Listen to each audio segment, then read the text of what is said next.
low-point redemptions? And finally, do you highly value business or first-class travel? Because as we'll see in a minute, the biggest mathematical disconnect between a cash price and a point cost happens at the very front of the plane. Moving on to Phase 3, the fuel. Let's talk about points, miles, and card setups. Now, what's really interesting about this slide is how we actually begin exploring the specific currencies and the strategic credit card combinations used to fund these trips. In the vast travel rewards universe, there are essentially 4 main categories of currency you'll be working with. First, you have your airline miles. These are tied directly to one specific airline program, like Delta SkyMiles or United Mileage Plus. Second, you have hotel points, which work exactly the same way but for hotel chains.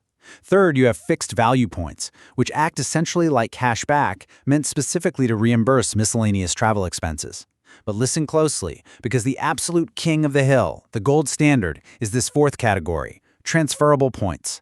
Earned directly with major banks like Chase, American Express, or Capital One, transferable points give you the immense, unmatched flexibility to transfer your points out to dozens of different airline and hotel partners.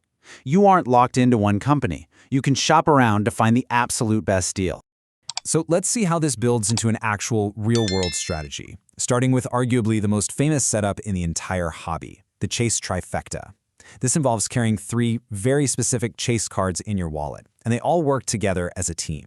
First up, you have the no annual fee Chase Freedom Unlimited, which is your workhorse. It gives you a baseline of 1.5 times points on literally everything you buy. Second, you add the no-fee Chase Freedom Flex, which gives you a massive 5 times points on rotating quarterly categories like groceries or gas stations. But here is the secret to the whole shebang. On their own, the points from these 2 Freedom cards act just like normal cash back. To unlock their true travel potential, you need the third card, the Chase Sapphire Preferred. This card acts as a magical conduit. You pull all the points you earned from your no-fee cards onto your Sapphire Preferred, which suddenly unlocks the ability to transfer all those combined points out to Chase's incredibly powerful list of airline and hotel travel partners. Let's look a bit closer at that Chase Sapphire Preferred.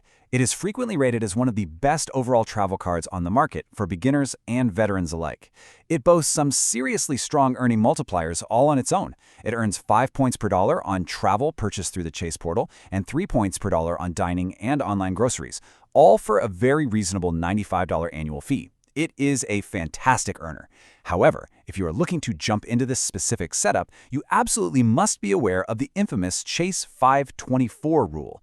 This is an unwritten but very real bank policy. Chase will generally automatically deny your credit card application if you have opened 5 or more credit cards across any bank, not just Chase, any bank, in the last 24 months.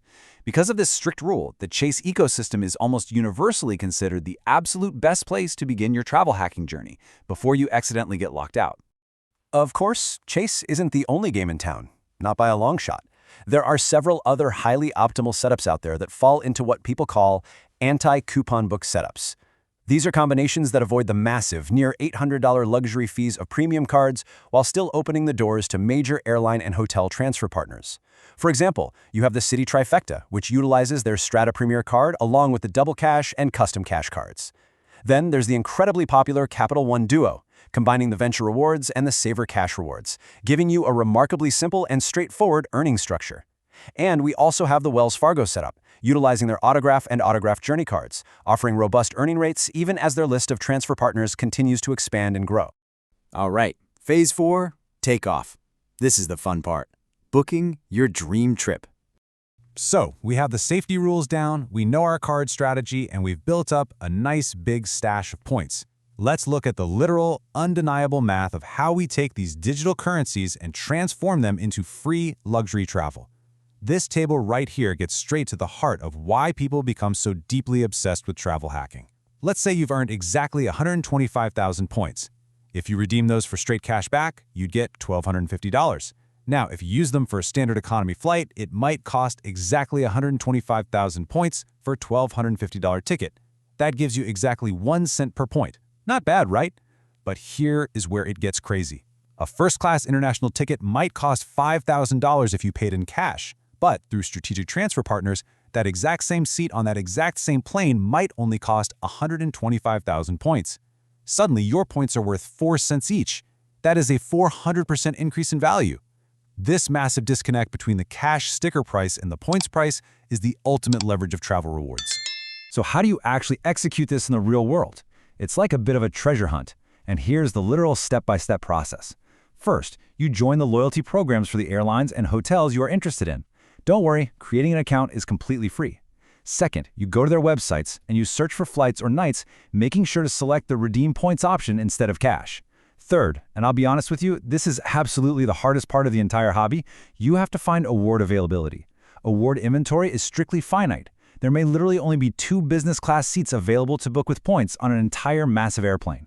This is exactly where your flexibility with dates pays off big time. Finally, once you confirm that the award availability actually exists, you log back into your bank portal, you transfer your flexible points over to that partner, and you complete the booking on their site. But wait, before you get too excited, we have to talk about a very, very important caveat. I have to be completely transparent with you. Free travel is rarely 100% free. When you book an award flight with points, you are almost always required to pay the standard government taxes and airport fees out of pocket with a credit card. In addition to that, some specific airlines slap massive, notoriously high fuel surcharges onto their award tickets. These extra fees vary wildly depending on the airline and the country you're flying through. You might be thrilled to find an international flight for only 50,000 points, but then you get to the checkout screen and realize it comes with $800 in mandatory cash surcharges. The real trick to this hobby is learning which specific airlines have low fees and routing your travel accordingly so your out-of-pocket costs remain as absolutely minimal as possible. So the crucial point here is applying all of this to a real-world scenario.